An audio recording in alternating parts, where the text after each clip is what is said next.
Bonsoir à tous, bonsoir Omoubalé. Bonsoir cher Traoré, bonsoir chers téléspectateurs et bienvenue à ce numéro 3 du journal de la campagne électorale pour la présidentielle du 24 février 2019. Un journal diffusé sur l'ensemble du réseau synchronisé de la RTS Radio et Télé. Une émission que la RTS vous propose tous les soirs à 21h sous la supervision du CNRA, le Conseil national de régulation de l'audiovisuel. L'ordre de passage des candidats a été établi suite à un tirage au sort par le CNRA en présence des représentants des candidats. Et le premier candidat à passer ce soir est El Hadj Sall du PUR, le parti de l'unité du rassemblement. Il était en visite caravane et meeting entre Dakar et Mbour. dama ñëwoon tey seet si sama doomu ndey sama xarit Khalifa Ababacar Sall ci prison bi ñuy wax Rebeuss. may profiter ci occasion bi rek pour wax ci mbiru justice xam ngeen ne république ñetti kenn la am benn bi mooy pouvoir exécutif benn bi pouvoir judiciaire benn bi pouvoir législatif mais xam ngeen ne pouvoir exécutif bi ki ko incarné fii mu nekk muy président Macky Sall dafa def boppam buur def boppam bummi ñaari pouvoir yi mu leen di écraser man nag dinaa fexe ba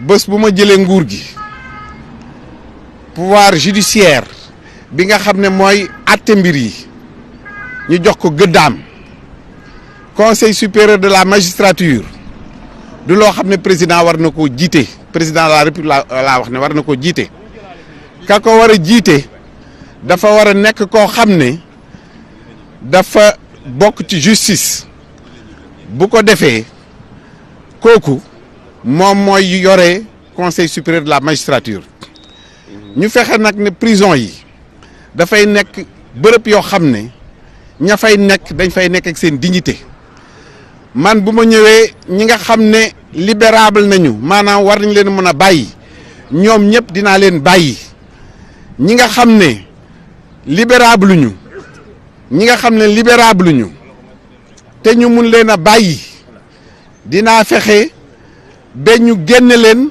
wante di leen surveiller. bu jigéen taxaw ngeen tàccoon ñu ko Issa bu jigéen taxaw ngeen tàccoon ñu ko Issa bu jigéen taxaw ngeen tàccoon ñu ko Issa bu jigéen taxaw ngeen tàccoon ñu ko Issa. parti pur parti de la vérité parti pur parti de la vérité justice développement solidarité parti pur parti de la vérité parti pur parti de la vérité. Vous savez, chers étudiants, que rares d'entre vous bénéficient de bourses universitaires. Et même si vous en bénéficiez, c'est avec beaucoup de difficultés jusqu'à ce que 4 viennent morts d'hommes. Vous savez aujourd'hui que ceux qui vous enseignent, dans 1 ou 2 ans, la moitié des enseignants iront à la retraite et que vous allez avoir des difficultés pour leur remplacement. La relève va être difficilement assurée parce que l'État n'a pas pensé remplacer ses enseignants. Alors maintenant, ce que le PUR vous propose, c'est que tous les docteurs et tous les doctorants seront systématiquement recrutés pour vous enseigner. Ce que le PUR vous propose, c'est de faire en sorte que vous ne soyez pas à plus de 30 km d'une université. Vous ne pouvez pas habiter la région de Kaolack, la région de Casamance, la région du Sine Saloum et qu'on vous amène à Saint-Louis pour faire des études universitaires. Donc dans chaque département, nous allons faire une université de proximité. Chers étudiants, je vous demande de bien observer le bulletin que vous avez par devant vous et que le jour J, vous en faisiez un bon usage. bi ñu waxee ne candidat la moom rek laa seeti def fi lu mat ñaari waxtu ak moom parce que ñaari formation yi muy bés du ñàkk ak PUR ak ñeneen ñi nga xam ne ñëw nag ñun ak peuple bi bu ñu àndee kenn du ñu àttan bu ñu àndee ci ni mu ko buggee ak ni ñu ko buggee jël ñaari directoire yi lëkkale leen ba mu nekk benn ñu wër réew mi yépp taxawal suñ programme ensemble fexe ba lu ñuy ut li ñuy mébét suñu borom jox ñu ko fii nag dafa nekk lieu bu symbolique lieu bu mythique ci Sénégal defe naa ne dina jafe nit toog ci bërëb bu mel nii di def déclaration nga xam ne réew mi yépp ñoo ko yëg. kii yemul Sénégal kii yemul Dakar yemul Niit yemul Dagana yemul Louga àddina bi yépp la nekkal PUR ci àddina bi yépp la nekk. donc message bi ñu ngi koy sànni waa Sénégal di ko lancé waa diaspora bi wax ne jàppale ne bés ni ki tey benn dànk lañu bés du ñàkk ak PUR di leen ñaan yéen ñépp ngeen fagaru fexe ñu wooteel bu bés baa fexe wooteel bés du ñàkk fexe wooteel PUR. asalaamaaleykum wa rahmatullah.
Tout simplement PUR am ndam.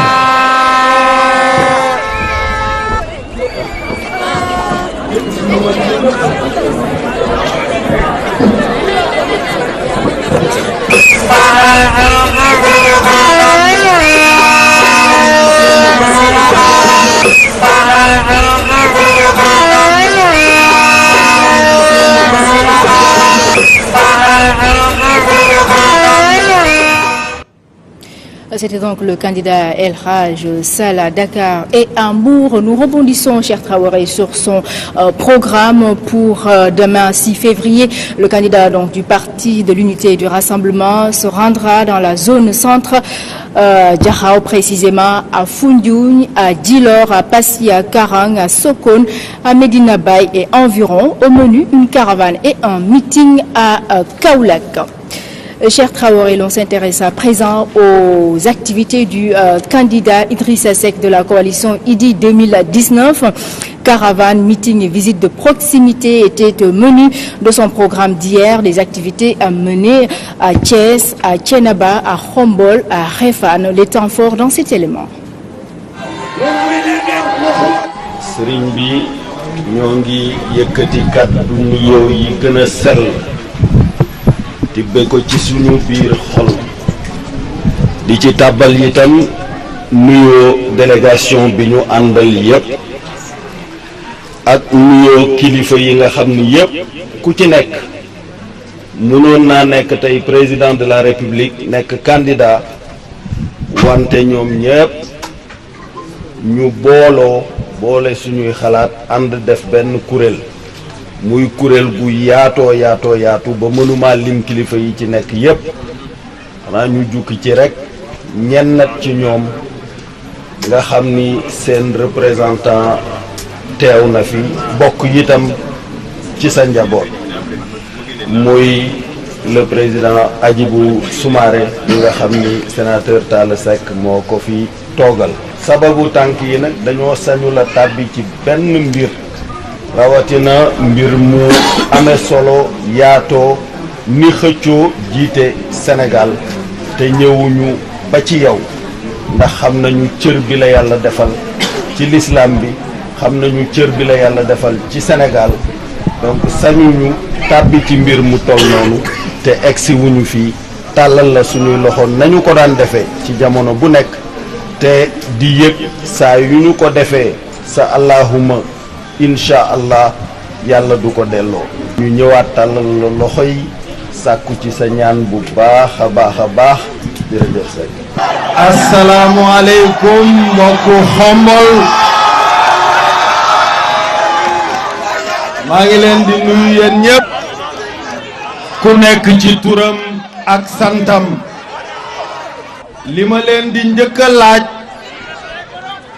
mooy ndax li leen Macky Sall digoon def na ko walla defu ko. ndax dafa wër Sénégal gépp fu mu fi dem rekk dig leen ay milliards yu dul jeex dig leen ay projet yu dul jeex te man bi may dugg ci fii ci Xombol ñi ma njëkk a taseel ñu ngi nii taxaw dañu ne ma fii nous sommes la ville la plus trahie par Macky Sall le président sortant ndax nee na ma 9 projets la leen digoon fii te defu ci benn. ma jaar Ceneba dëkk bu sell di dëkku diine population bi génn ne ma ñun amuñu ndox mu ñu naan donc dañoo séentu ci njiitu réew mu am yërmande ci population bi. yërmande jooju li ci jiitu mooy jox leen ndox mu doy puisque ndox mooy baasu dundu nit ki. te fi ma jaar ñu ma koy jàmbat bari na ñuy wax ne ñi mu tooñ bari na lool. tooñ na parents d'élèves yi ci njàngu seen doom yi mu yàq. tooñ na leen yéen jeunesse bi ci ñàkk liggéey bi mu leen teg. tooñ na nit ñi ci ñàkk palaasu fajukaay yu doy. dama leen a bëgg a laaj ndax dañu koy régler ci premier tour wala da ngeen koy may ba mu egg deuxième tour. mbërum joolaama dafa yenu ki mu doon bëreel ba ca kaw mu ne ñi doon seetaan laalee soko maanaam nu ma koy def ñii ne ko jolonding ñii ne ko falkastim mooy teg ko ndànk walla falaxe ko ci suuf. léegi nag yéen ban ngeen ci bëgg fu mu ne nii moom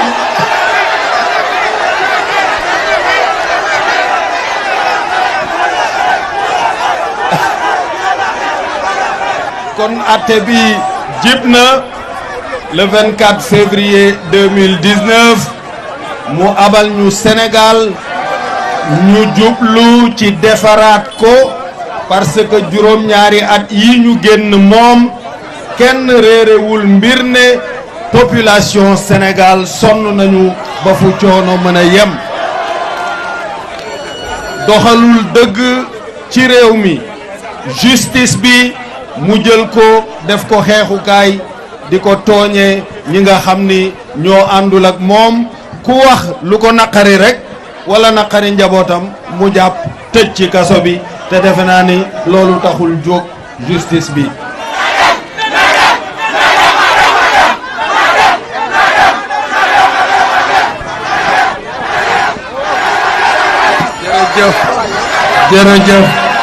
jërëjëf je pense que dina dégg boobu message parce que fu ñu jaar ci Sénégal wax ji benn la mooy na dem ci jàmm ak salaam ñu jublu ci defaraat suñu réew te coalition bi nga xam ni moo taxaw daanaka la totalité de la classe politique significative du Sénégal nekk ci biir boobu coalition yaakaar nañu ne bu ñu tegee réew mi ci seen loxo la fa war a yemb ci xam-xam ak xalaat ak yéene yu rafet jëm ci population bi danañu permettre ñu redresser Sénégal maa ngi leen di sant di leen gërëm. bu ngeen gisee ma topp guddi gi ñëw ba fii ci Réfane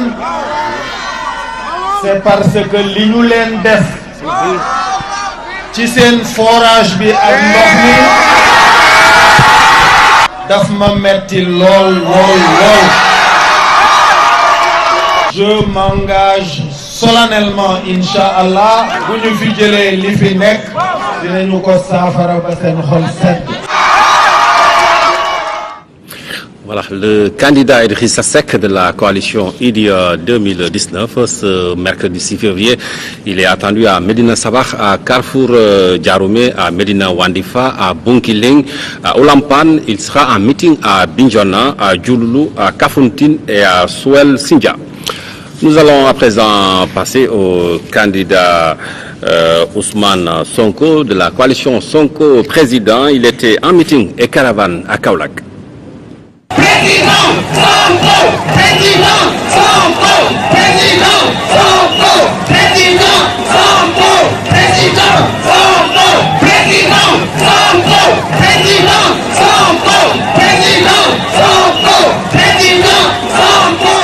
lii jot na bi ñu jógee Medina Baye def tour bi ba ni ñu duggee marché bi yéen ñëpp gis ngeen engouement populaire bi mu àndal waaye li ma ci gën a frappé mooy discours bi ëpp li muy dellu si mooy dafa jot ñu changer ñu raser ñu jëlee fi système bi.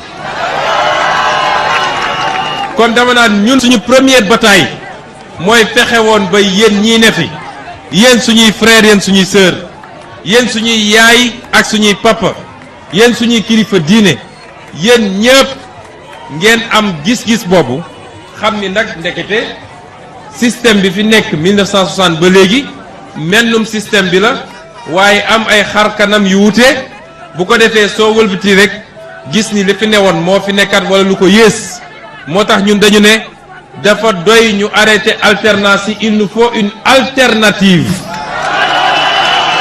waaye suñu posé problème mu débat ci système bi li sénégalais yi bëgg a teg seen baaraam mooy problème mu valeur yi problème mu jikko yi parce que tant que defaruñu valeurs yi ak jikko yi mënoo defaram réew loolu dafa am solo ñun nag dañoo am yéene ci Kaolack yéene gi ñu am ci Kaolack dinañ ko tënk ci juróom benn proposition déglu leen ma bu baax lu am solo la xam naa ni di ngeen ma wóolu te di ngeen ma fal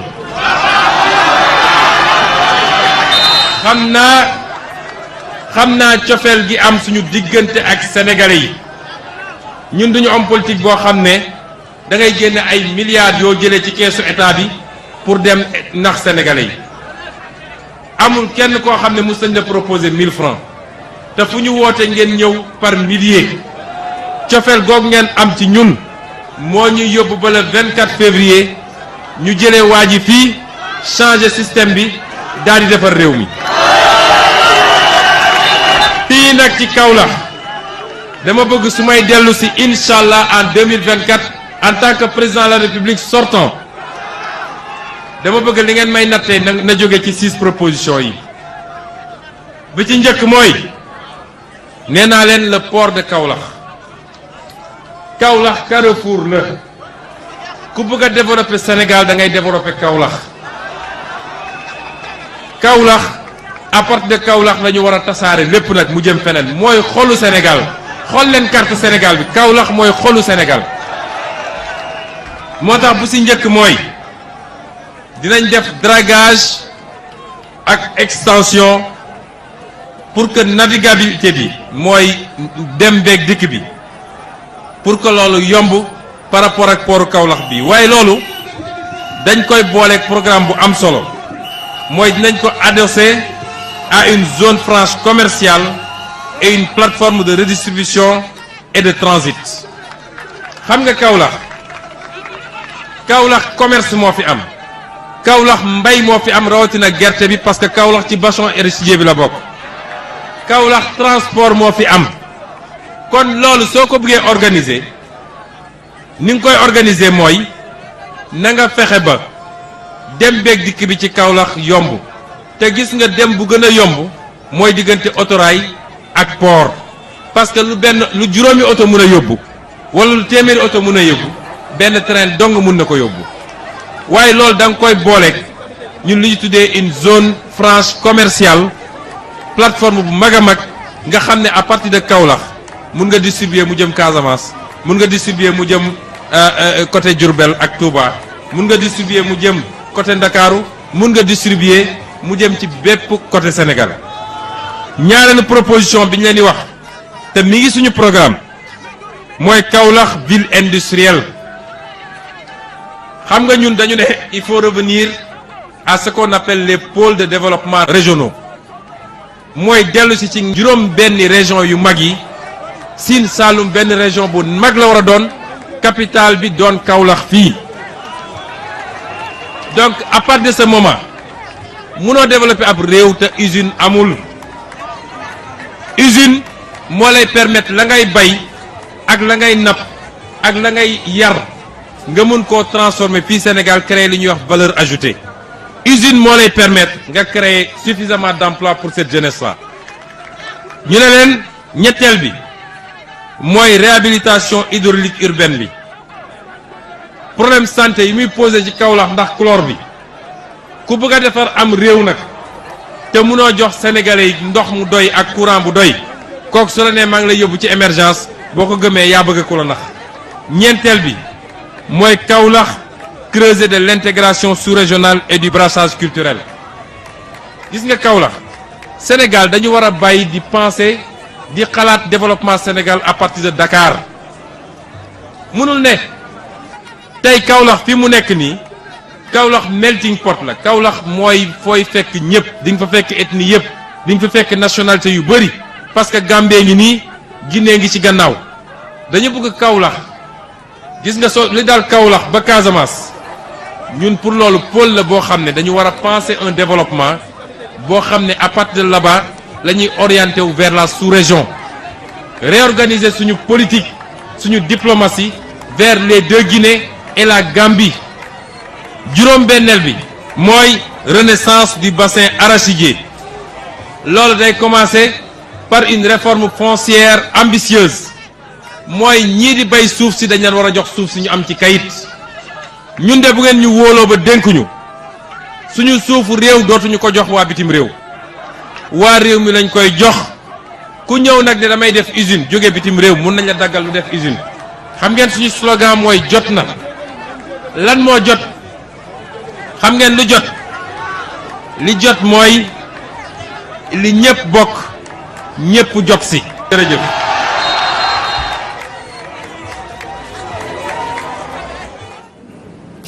Le candidat Ousmane Sonko de la coalition Sonko président va demain à la rencontre de ses militants de la région de Diourbel. Il sera notamment à Darou Mousti, à Touba, à Mbacké. Caravane et meeting à Mbacké sont au programme. À présent, l'on s'intéresse aux activités du candidat Madické Niang de la coalition Madické 2019. Il était en visite et en meeting à Mbacké Kadior et à Linguère.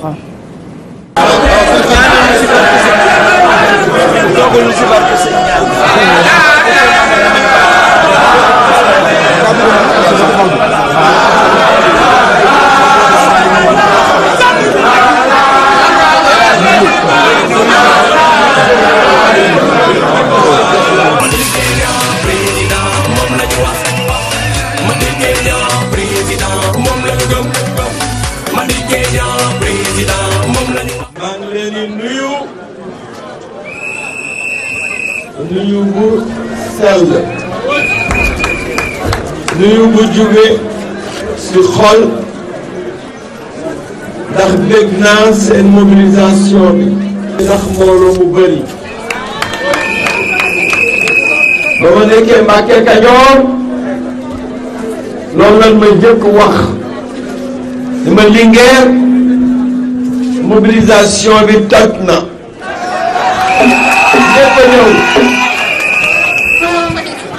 maa ngi nuyu bu sell teg ko ci loxo imam ni ko mu tasaareel ma ko ci waa dëkk bi di nuyu responsable yi fi wax yépp waaye bàyyi leen ma beral njukkal ndeyu mbili gi mooy ministre d'État Habib Sy. Habib Sy jàmbaar la, góor la, jullit la. Habib Sy moo jar àndal, Habib Sy moo jar wóoru. li mu leen waxul mooy barki démb bi may taxawal sama directoire moom laa jël def ko coordonnateur général du directoire. loolu mooy lan mooy sama directeur de campagne. lu tax parce que dafa gore, dafa am xam-xam, dafa dal, dafa dëggu te dafa xam état. Habib war nga bëgg si waa Linguère. Linguère man ñëw naa fi at moo xam ni dama fi doon ñëw di layoo si guddi laa fi ak si jaaxle aw ma fu ma jëm. Habib yaa faj loolu ba tey ku ñëw Linguère doo jaaxle. Linguère village la woon bi nga fi nekkee nga def ka mu doon grande ville. ñun nag noonu la ñu bëgg def ci Sénégal. sama programme dama jàpp dëkk yu sori yi ma jël leen développer leen. seet lan la ñu manqué ci wàllu infrastructure, seet lan la ñu manqué ci wàllu liggéey, seet lan mooy seen potentialité ma développé ko. ndax ni ma yàlla bindee ak expérience bi ma am ma jël sama programme tuddee ko jàmm ak xeewal. àddina amul lu ci ëpp jàmm. jàmm mooy lépp. àddina lan la nit ñi daw di ko wuti mooy xeewal. ñaar ñii laa bëgg jox Sénégal. Sénégal teqali ko ki nga xam ni fitna ak ñàkk la indi ci réew mi. doy na sëkk. juróom-ñaari at yi metti na lool. waaye nag nan ko jàppe ni incha allah jeex na su neexee sunu boroom. Linguère fi la bëgg développer élevage. ñaar yii Macky Sall def ci échoué mooy amuñu autosuffisance en lait, amuñu autosuffisance en viande, et que tabaski su jotee danoo importer. mënuloo am dëkk bu mel ne Linguère nga xam ni bari na ay éleveurs jëluloo élevage bi nga def ko priorité. le programme jàmm ak xéewal li mu xalaat ci élevage Linguère la koy jëkk doxal. nan la koy doxal fitna gi daan am diggante baykat beeg éleveur bi daf koy faj. dafay wut ay zone de pâturage am zone de culture. su ko defee xëccoo du am. danoo fixer les animaux def élevage intensif. ranch de Doli doyul waaye les 88 000 hectares nañ ko jël def fa agriculture intensif. ndox mi dana poser problème mais am naa xam-xam boo xam ni mën na faj ndox mi. waa génie militaire ñoom dañu war nekk au service du pays. fu nu dem def fa ndox mu doy. suñ fa defee ndox mu doy élevage bi agriculture bi daan ko man jëriñoo te benn werante du am. doo yam foofu il faut nga am usine yoo xam ni ay unité de transformation. unité yooyu nag jigéen ñi laa koy jox ñu mën jël toppatoo la production laitière. dama bëgg laaj leen président Macky Sall bi fi ñëwee lan la def ci élevage bi fii wax leen ma ko rek. xam nga lan la fi def benn mur la fi tabax ranch de Doli. loolu mooy bilan bu mu def ci élevage fii. mur loolu fi doon inauguré waroon na rus ñëw di ko inauguré. jëlul jur gi toppatoo leen. jëlul ñi nga xam ni ñoo yor jur gi di éleveurs yi mu toppatoo leen. toppatoowul agriculture bi. benn mur mu jël ko di ko inauguré. ñun nag am nañ ci xam-xam bu bëri tant que boolewuñu agriculture élevage ak ay unités de transformation ak des petites et moyennes industries tant que defuñ que doo mën moderniser élevage bi doo mën moderniser agriculture bi. Il faut avoir de la vision, il faut oser, il faut croire parce que nous aimons ce pays et nous ne comptons pas nous servir de ce pays, nous comptons servir le Sénégal. Vive Linguère, vive le projet de société Jàmm ak Xéewal. Merci. Kenya président moom la ñu wax kon yes. Le candidat Madické Niang de la coalition Madické 2019 ce mercredi 6 février, il sera en visite chez les chefs religieux. Il sera à Kidira, à Goudiri, à Bala, à Koussanar, à Maka et à Tambacounda où il va tenir un meeting. Nous allons à présent voir le candidat Macky Sall de la coalition Benno Bokk Yakaar. Il était entre recueillement, caravane et meeting à Tivaouane, à Kébémer et à Louga.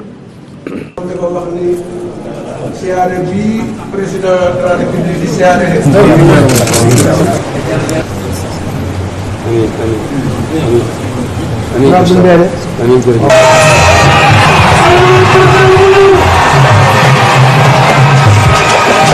Kébémer, chers amis, c'est également la ville du président Maître Abdoulaye Wade que je salue depuis sa ville natale.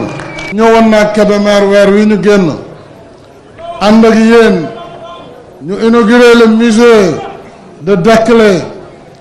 musée boobu nag mu ngi nekk ci wetu mausolée bi nga xam ne wayjuru Sëñ Touba moo tëdd foofu ci wetu Derklé muy Maam Mor Anta Sali Mbacké. nee na dëkk yooyu daañu fa yóbbu courant yóbbu fa tali yóbbu fa ndox pour que Lat Dior aussi ñu delloo ko dignité bi nga xam ne moom la wane ci Sénégal. li ma bëgg a wax ci wàllu yoon mooy déjà tali Kébémer Thiep Sare Dao mais aussi Tawfekh Touba Rouf ak Kébémer Thiénaba Kajoor loolu ay yoon la yoo xam ne yegg na ba pare. Le désenclavement de la frange maritime du département de Kébémer et des terroirs de l'intérieur permettra à votre département de faire valoir tous ses atouts avec comme axe dorsal la côtière qui part de Tivaouane Peulh depuis le département de Rufisque jusqu'à Saint-Louis en passant par Kayar et par Lompoul.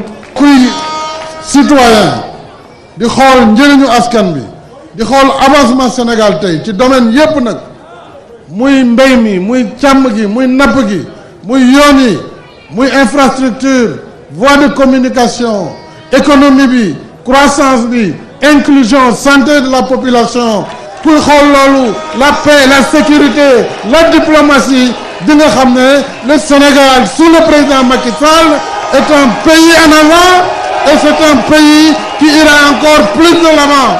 Comme je vous donne rendez-vous le 24 février pour une victoire éclatante ici à Kébémer.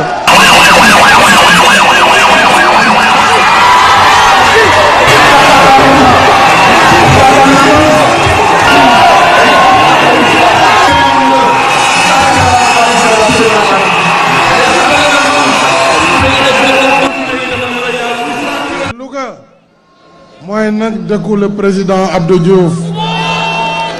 Le président Abdou Diouf Ousmane Tanor maa ngi lay ñaan nga jottalil ma ko sama nuyoo ak samay ngërëm. J'ai engagé pour les années à venir, s'il plaît à Dieu, une politique de modernisation de la distribution du service de l'eau potable pour 4 millions de nos compatriotes. Cet engagement nous a valu la mobilisation de 274 milliards de nos francs pour mettre en, je dis bien 50 000 jeunes, Sénégal bi ma koy jël en 2012 xam ngeen ne xuy kamaj bëri woon na ci réew mi dund gi seeroon na kon xalaat xam-xam ak yéene moo lal sama liggéey à travers le plan Sénégal émergent. Tous les responsables de Louga gagné ngeen gagné ngeen gagné ngeen.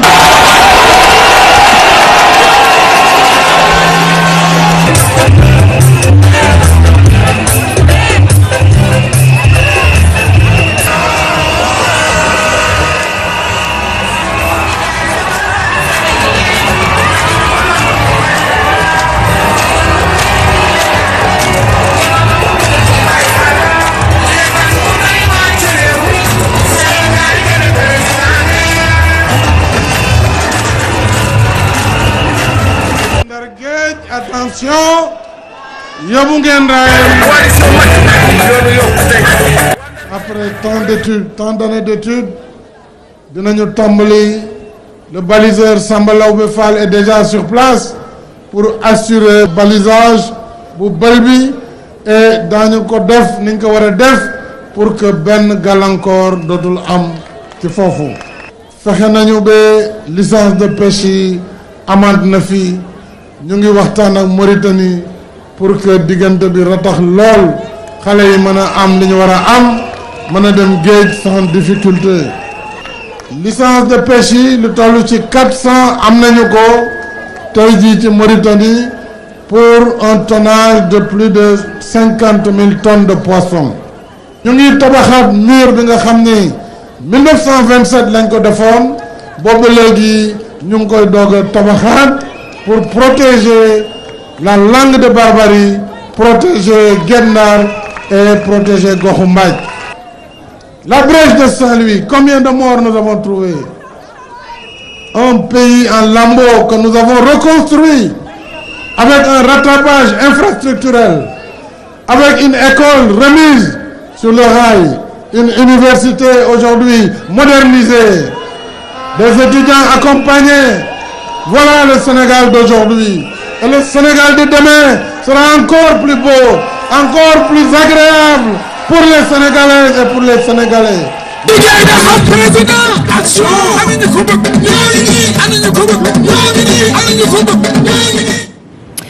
Le candidat Macky Sall de la coalition Benno Bokk Yakaar va poursuivre sa campagne électorale sur l'axe nord du pays ce mercredi 6 février.